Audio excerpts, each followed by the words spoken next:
উত্তম ও অধম, লিখেছেন সত্যেন্দ্রনাথ দত্ত। কুকুর আসিয়া এমন কামড় দিল পথিকের পায়, কামড়ের চোটে 20 দাঁত ফুটে বিষ লেগে গেল তাই।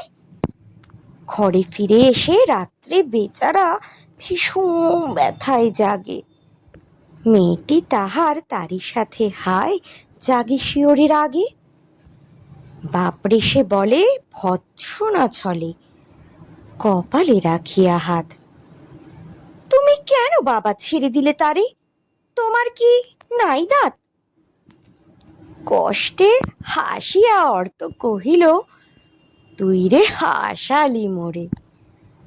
দাঁত আছে বলে কুকুরের পায়ে দংশি কেমন করে? কুকুরের কাজ কুকুর করেছে, কামড় দিয়েছে পায়ে, তা বলে কুকুরে কামড়ানো কি রে মানুষের শোভা পায়?